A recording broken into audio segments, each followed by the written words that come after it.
Satu hal yang paling bikin saya kesel sama Eiichiro Oda adalah dia pinter banget nyimpan rahasia sampai kita semua kelihatan linglung. Selama bertahun-tahun kita didebatkan soal Poseidon dan Pluton, tapi ada satu entitas yang kekuatannya di luar nalar, yang sampai sekarang masih abu-abu. Ya, kita bicara soal Uranus, senjata kuno ketiga yang berpotensi menghancurkan seluruh tatanan dunia One Piece. Halo, saya Rizky Saputra, selamat datang di channel saya dan berbagai anime-anime yang lain, teori-teori dan spoiler. Hari ini kita bakal membedah teori yang paling panas di forum global. Siapa tahu apa sebenarnya Uranus itu? Apakah itu sebuah benda atau jangan-jangan itu adalah karakter yang selama ini kita lihat? Duduk yang rapi karena argumen di video ini bakal mengubah cara pandang kalian soal final saga. Sebelum kita masuk ke perdebatan Uranus, mari kita samakan persepsi dulu ya. Kita tahu Poseidon adalah makhluk hidup, yaitu Shirahoshi yang bisa mengendalikan Seaking. Kita tahu Pluton adalah benda mati, sebuah kapal perang pemusnah massal yang terkubur di bawah Wano. Nah, polanya di sini aja kan ya. Satu makhluk hidup dan satu laginya benda mati. Lalu, bagaimana dengan Uranus? Dalam mitologi Yunani, Uranus adalah dewa langit. Jika Poseidon menguasai laut dan Pluton menguasai bawah tanah atau daratan, maka Uranus mutlak menguasai langit. Pertanyaannya, apakah Oda bakal bikin Uranus sebagai benda mati seperti satelit atau makhluk hidup yang punya otoritas atas langit? Mari kita bedah di kubu pertama yang paling mainstream saat ini ya. Kubu yang percaya kalau Im Sama adalah pemilik atau bahkan Uranus itu sendiri. Ingat kejadian hancurnya kerajaan Lucia. Hanya dalam satu kedipan mata, sebuah pulau lenyap dari peta karena serangan dari langit. Itu adalah demonstrasi kekuatan paling mengerikan di seluruh sejarah One Piece. Banyak fans yang langsung berteriak, nah itu dia Uranus. Im Sama menembakkannya dari Mario Jua. Secara logika itu masuk akal. Serangan itu datang dari atas awan menghasilkan berkas cahaya raksasa yang mirip dengan laser penghancur massal. Jika itu bukan senjata kuno, lalu teknologi gila apa lagi yang bisa melakukan itu? Tapi tunggu dulu, jangan langsung kemakan umpan Oda. Di chapter-chapter setelahnya, Vegapunk sempat menyinggung soal Mother Flame, energi buatan yang dicuri oleh pemerintah dunia untuk mengaktifkan sesuatu. Berarti senjata yang dipakai buat hancurin Lucia itu bukan bahan bakar buatan. Apakah senjata kuno itu asli? Seketergantungan itu.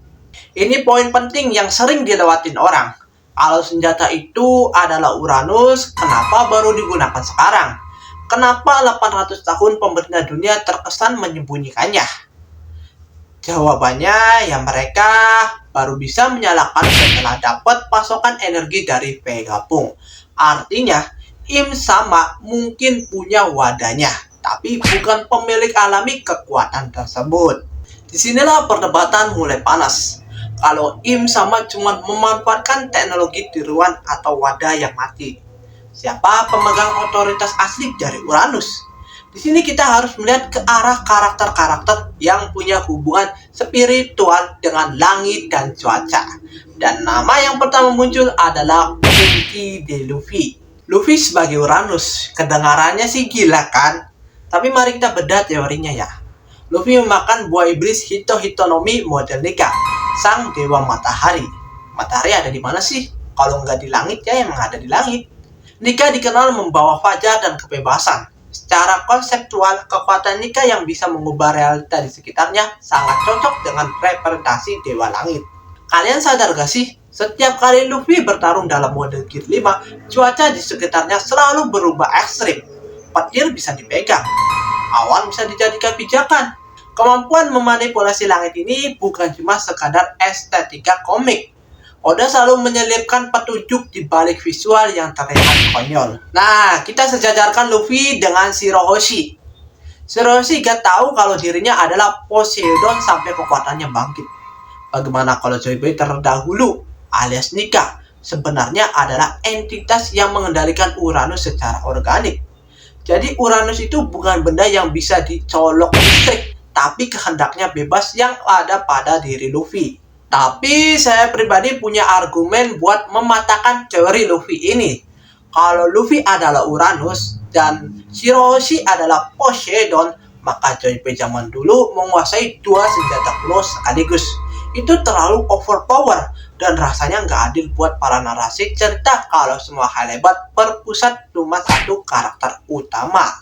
Nah, sekarang kita masuk ke kubu ketiga yang argumennya paling underrated tapi paling masuk akal kalau dibedah pakai data. Kozuki Momonosuke.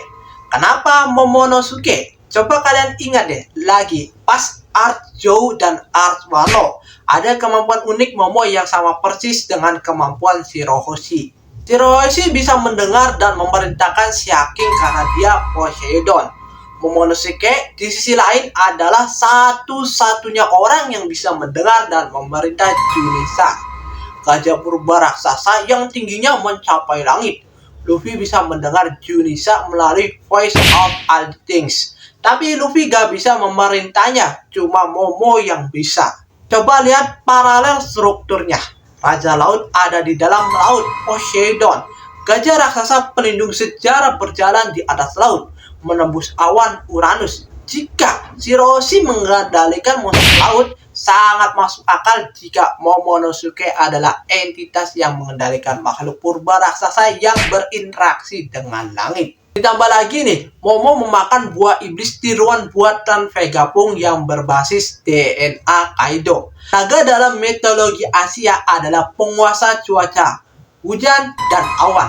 Kenapa Oda repot-repot membuat Momo bertransformasi jadi naga yang bisa menciptakan awan api untuk menerbangkan Wano?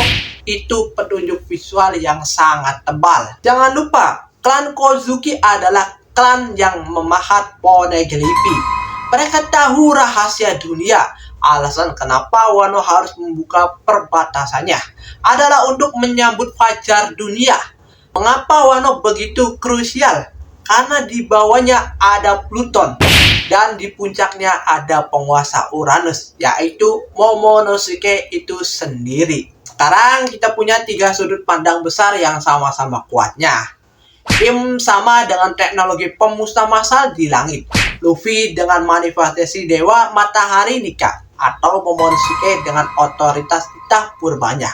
Kalian ada di kubu mana nih? Tahan dulu ya jawabannya ya, karena kita mau masuk ke bagian yang paling seru. Kalian tahu kan kalau Oda itu rajanya plot twist.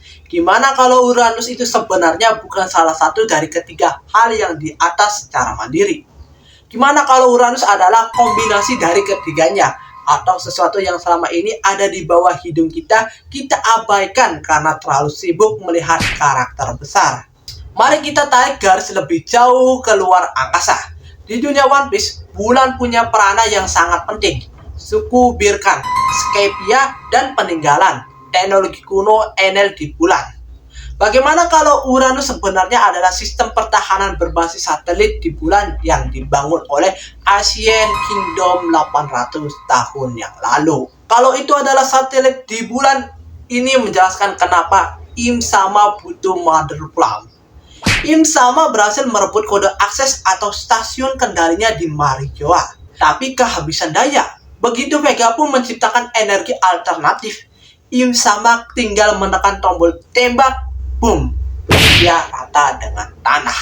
Tapi kalau itu cuma mesin, pencipta aslinya pasti menguji sistem tersebut agar tidak bisa digunakan sembarangan.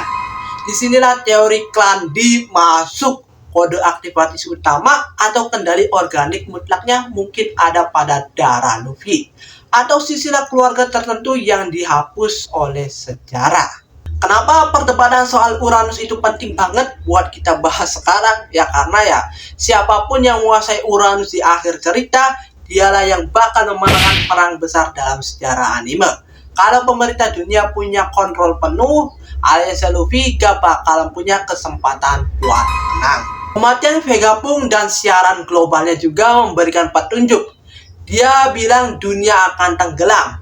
Mengapa dunia tenggelam? Karena setiap kali senjata langit itu digunakan, seperti saat Lucia dihancurkan, permukaan air laut global naik drastis. Ini membuktikan kekuatan Uranus berimbas langsung pada ekologi dunia.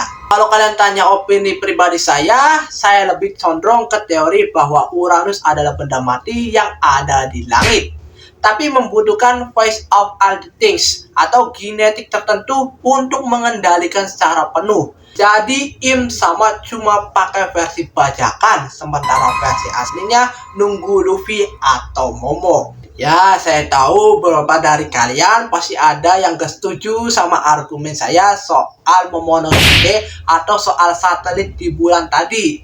Dan itu bagus sih. Di sini serunya nih, nakama sekalian yang melihat video saya. Kita bebas berteori sebelum Oda ngasih jawaban resminya.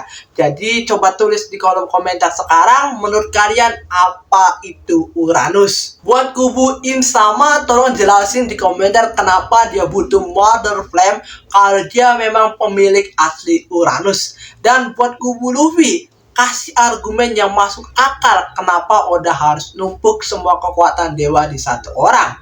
Saya bakal baca dan balesin komentar-komentar yang analisanya paling tajam. Kesimpulannya, Oda gak pernah bikin senjata kuno cuman buat pamer kekuatan. Poseidon punya beban emosional membawa kaum Gyojin ke permukaan.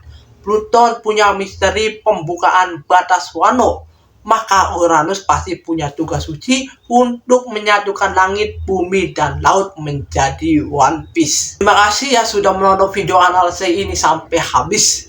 Jangan lupa klik tombol like kalau kalian suka video debat teori kayak gini ya. Dan juga share di grup WA nakama sekalian. Nah, pastikan subscribe, gak ketinggalan pembahasan gila lainnya di beberapa teori-teori anime lainnya. Ingat, jangan lupa like, komen, dan subscribe. Saya Rizky Saputra, sampai jumpa.